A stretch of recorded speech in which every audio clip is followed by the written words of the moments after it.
Hello and welcome to BBC World News. As the apparent New Year's diplomatic thaw on the Korean peninsula continues, Pyongyang and Seoul have agreed to hold military talks with the aim of easing border tensions.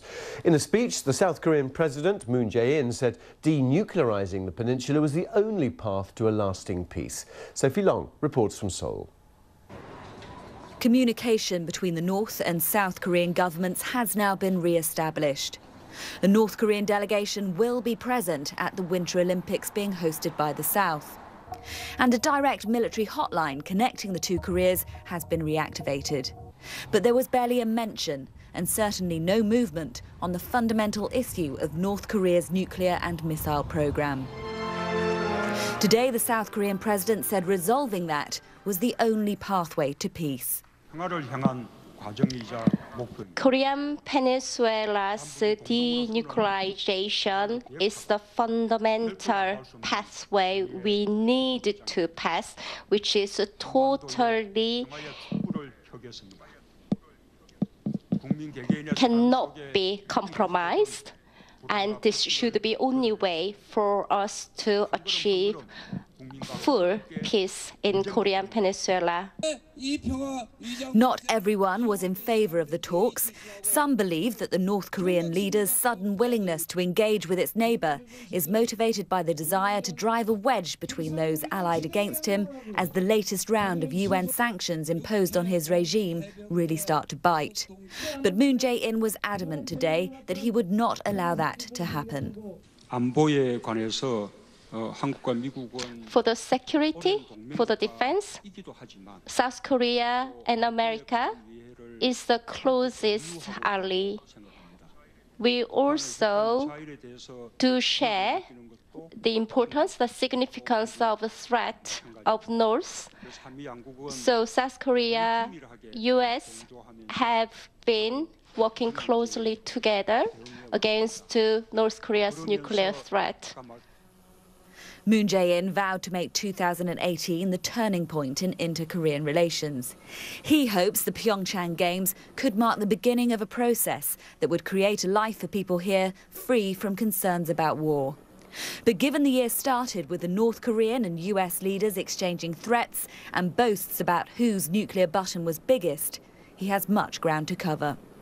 Sophie Long, BBC News, Seoul. Well, let's join Sophie live now in Seoul. Just on the US-South Korean relationship, I mean, he praised Donald Trump, didn't he, for bringing about this diplomatic seeming thaw at the moment?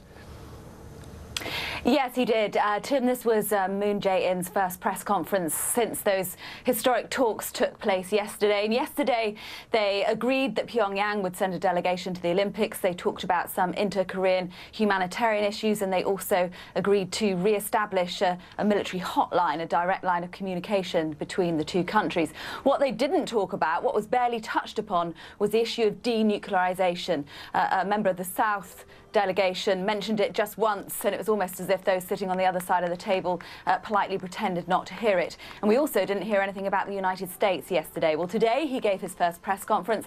He wanted to focus on domestic issues, but of course all the press assembled were asking him about the talks yesterday, and he really took the opportunity to stand beside the United States in terms of its policy of denuclearization. He said that denuclearization of the North was the only way to a lasting peace here, and as you rightly point out, he was asked about Donald Trump, President Trump, and he did credit him with actually bringing these talks together, which you might remember was the subject of one of Donald Trump's New Year tweets, sort of saying, does anyone believe that these talks would be taking place if I weren't so big, so strong and so mighty, or words to that effect. And Moon Jae-in took the opportunity today to credit President Trump with bringing these talks together, although he did do so with a bit of a wry smile, I think. But I think that what we've heard from Moon Jae-in today really sort of indicates the difficult diplomatic line he's walking here, because on the one hand, he really wants to engage with North Korea in some genuine dialogue, but on the other hand, he really needs to keep his ally, the United States, on side.